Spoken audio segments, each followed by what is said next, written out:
the big thing I want to pick your brain on. So so full disclosure, because this might entertain you.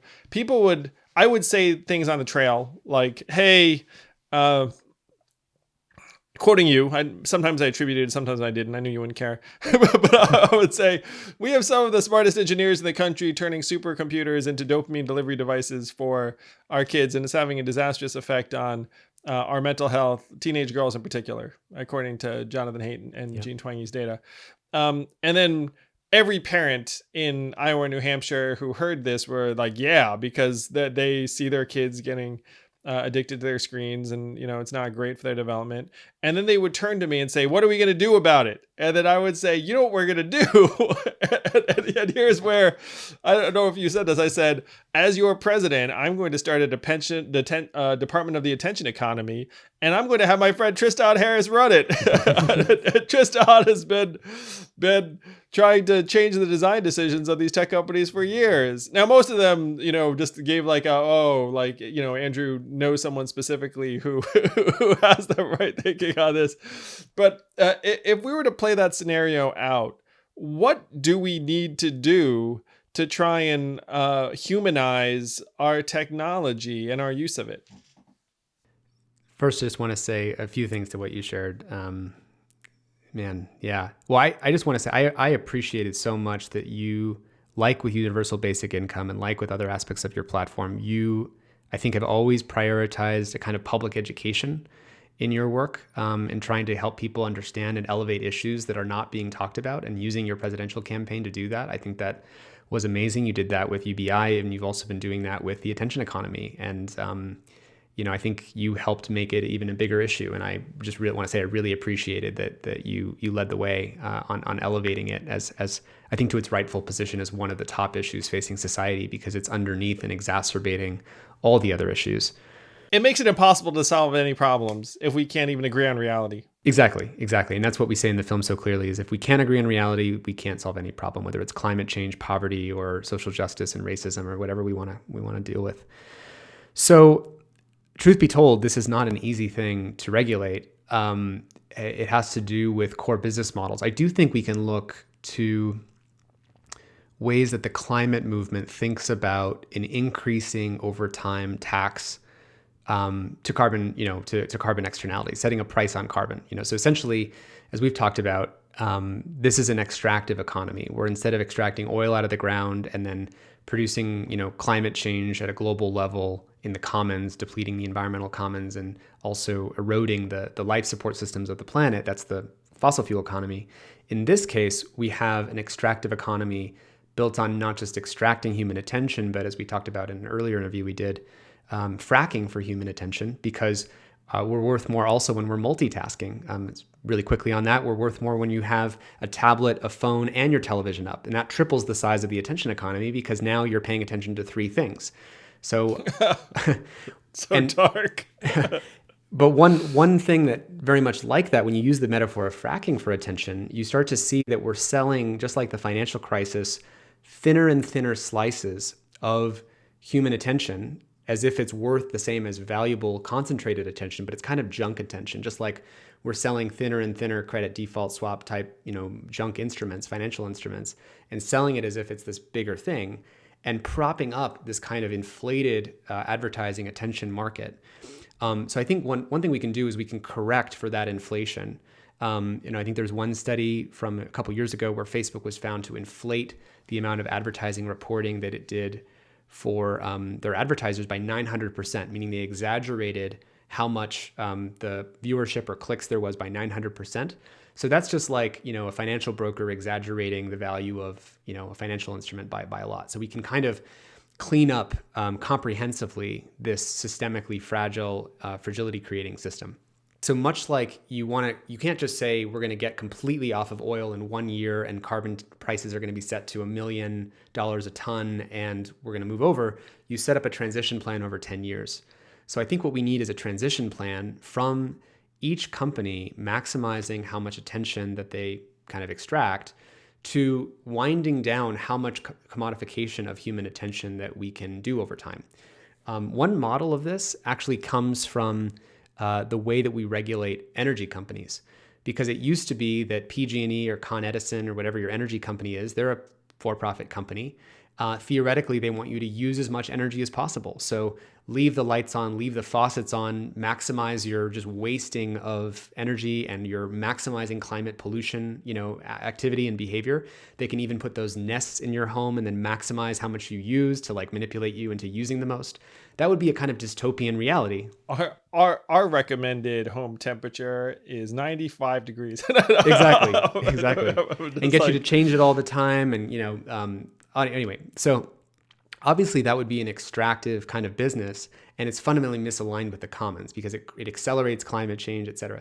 So we've dealt with this problem before. We actually have regulated utilities that set seasonal targets for how much money you can make as a utility off of a certain amount of energy. So for example, if there's a seasonal availability of so much energy, it costs this much for this lower tiered usage.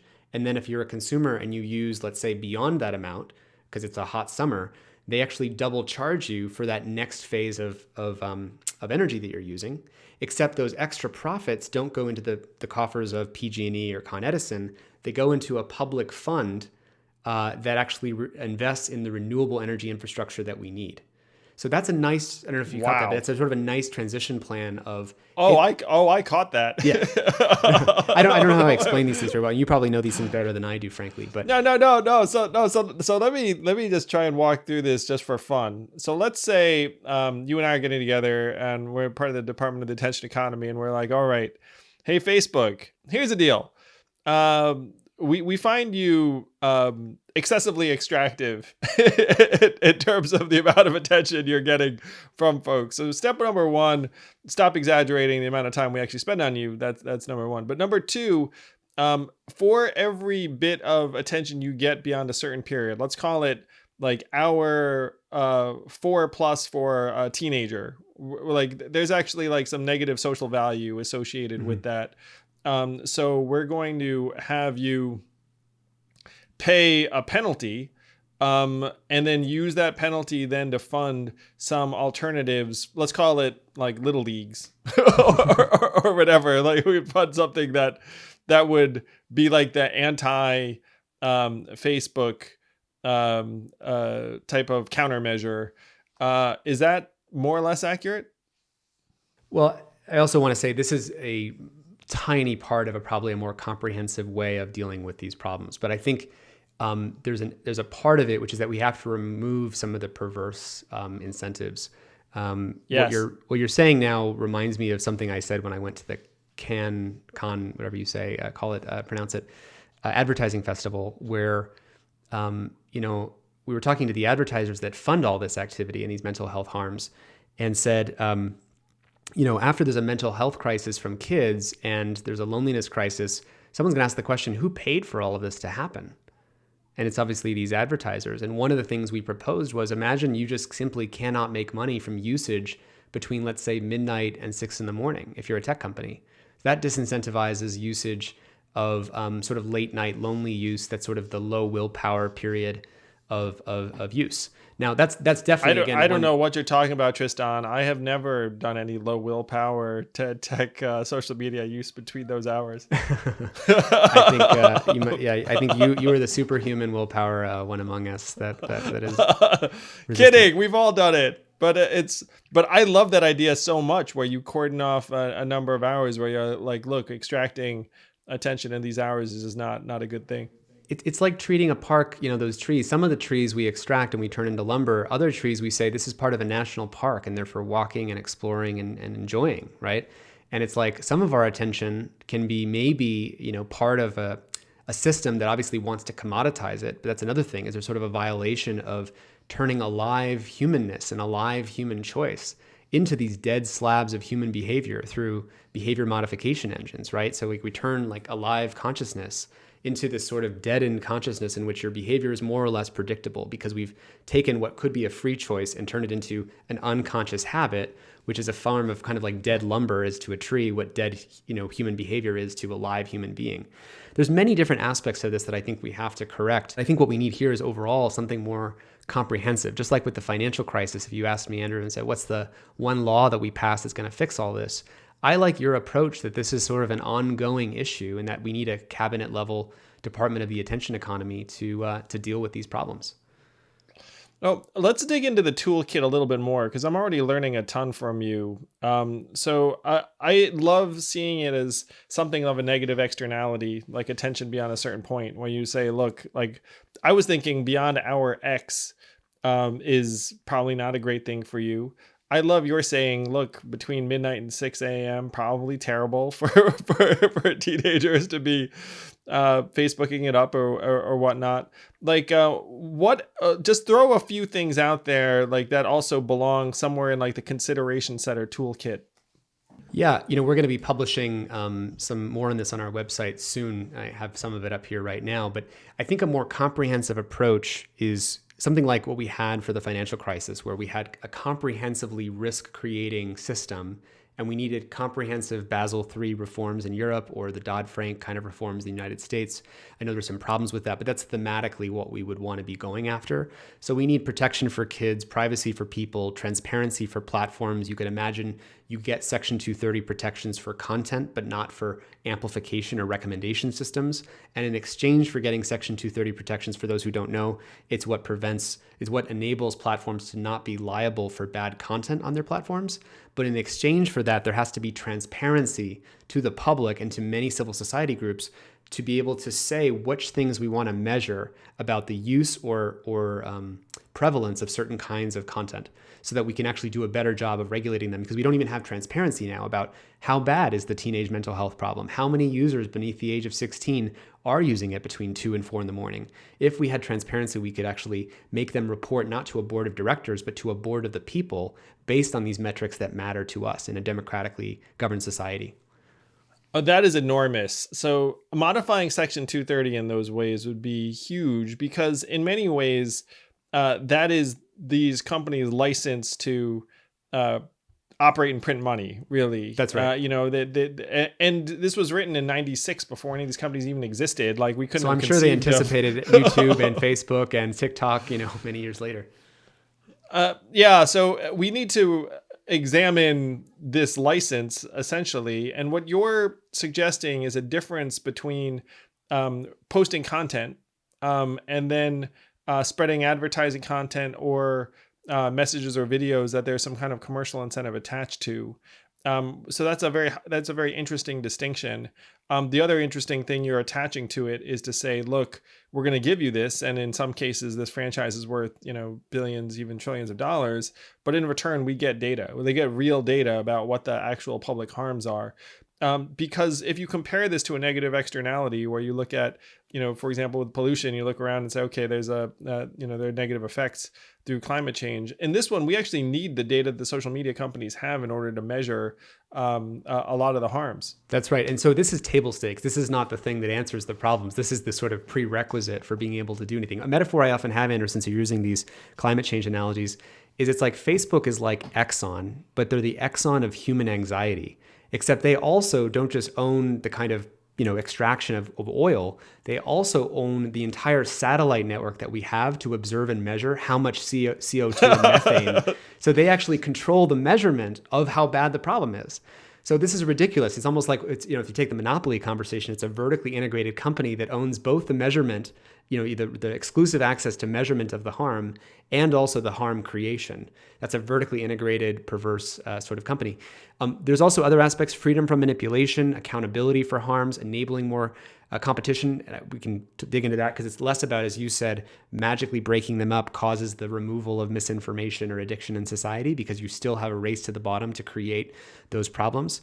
And then also national security, because we haven't talked about that. That while we've been obsessed, by some folks and politicians of protecting our physical borders, we've been leaving our digital borders wide open. And this is really important, because if Russia or China try to fly a plane into the physical United States, or they try to get across the passport controls, we have huge billions of dollars invested in either shooting down that plane or stopping them at the border. But none of us would accept it. None of us would accept the fact that you have 70 countries right now that are investing in misinformation, and everyone's like, if you had 70 countries flying planes through our airspace, we'd all be like, what the heck is going on? That's exactly right. And so if you think about it as how much of the surface area of our country's activity happens in the physical world, and how much of that surface area is moving into the virtual world of kind of Facebook, Instagram, clicks, advertising, email, etc. And more of our economic activity is moving from the physical to the digital, but we don't protect the digital borders. So if Russia and China try to fly an information plane into the virtual United States, instead of being met by the Pentagon to shoot it down, they're met by a Facebook algorithm with a white glove that says, yeah, exactly which zip code or minority group would you like to target with more divisive information that could stir up culture wars. So this is a urgent national security threat that we've been meaning to try to get, more into the agenda, because I think we massively underestimate the vulnerability of culture. After World War II, big powers like Russia, China, Iran, Turkey, they're not going to, attack the United States with nuclear weapons anymore. They can't do kinetic warfare. And so what would you do? You would actually want to take the divisions in a country that already exist, walk over their virtual borders, and stir up culture wars and racial divides everywhere, which is exactly what we're seeing them doing. We also know that Russia has gone after ex-U.S. veteran groups and trying to sow more discontent about, the military. Oh, it's so dark. We know that we know that despicable. Russia is going after environmentalist groups. In fact, they actually go after pro-environmentalist, anti-fracking U.S. advocates like Greenpeace and amplify them, because what happens if in the U.S. we don't frack? We have to buy more foreign oil from where? From Russia. So there's many different aspects to this problem, but I think what people need to know is that this is in all of our interests. It's not a partisan issue. It's really a global issue and a national security issue that affects everyone. Thank you for listening in. I hope you enjoyed this conversation. If you did, please do subscribe to Yang Speaks and click on notifications so we can let you know every time we have a new episode.